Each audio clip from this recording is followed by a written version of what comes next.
My wife said it best, our brains are at max capacity, but I can't help but think how we tend to neglect our hearts.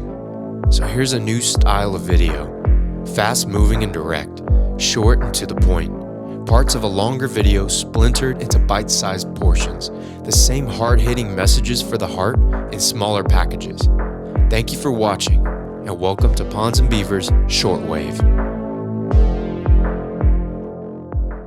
We've got the knowing about someone or something, we've got that handled. We go on Facebook, we can learn about people all day long. We go on Google, we can learn about people or things all day long. I would watch YouTube videos on jiu-jitsu technique, and what God challenged me with was, Chris, you're sitting there watching all these YouTube videos, and that's great. There's nothing wrong with learning about something, but if you don't get your butt off the couch, go onto the mat, and practice this stuff. Learn for yourself, like actually practice what you're learning, these techniques. You're always just gonna know about it and you're never gonna actually know it. Now, I'm a purple belt. To become a purple belt, you cannot spend almost 1,000 hours watching videos on a couch. I got that belt because I spent, if not 1,000 hours more than that, on the mats, not just learning about jiu-jitsu, but actually learning jiu-jitsu. So I can tell someone, I don't know just about jiu-jitsu, I know jiu-jitsu. There's an intimate understanding, the difference between knowing about God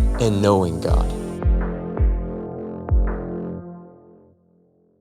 Before I was married and before I had a wife, as a single man, I was the guy that was reading books, reading a lot of scripture, right?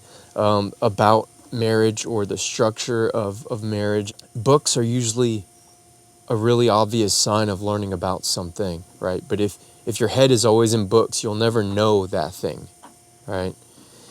And so for me, I just knew about marriage. I didn't have a wife. I just knew about love between a man and a woman. I didn't have that. I was searching for that and I longed for that. But it wasn't until God gave me that.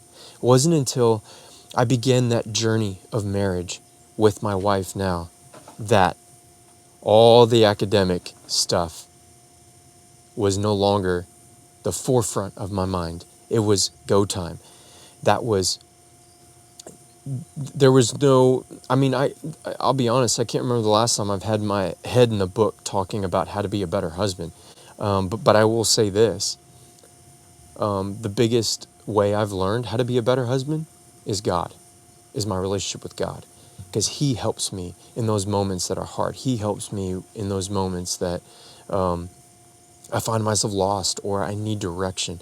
He helps me in those moments where I don't even have time to go pick up a book in the middle of an argument between me and my wife, or a time where I need to be more patient, or I need to be more understanding, or I need to just be a better man or a better husband or a better father. But what I do have is my relationship with God in that moment. I've got that relationship with God's Spirit in me where I can say, God, I don't know what to do and I'm so frustrated.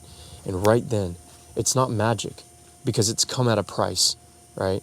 It's come at becoming a whatever belt in your relationship with God, right? It's come at a price. It's come with time spent alone with Him where I know Him. I know Him to the point where I can go to Him like that in a moment. But you don't get that in books or anywhere else except spending alone time with God, where it's just one-on-one time, where you're spending alone time and investing in your personal relationship with God.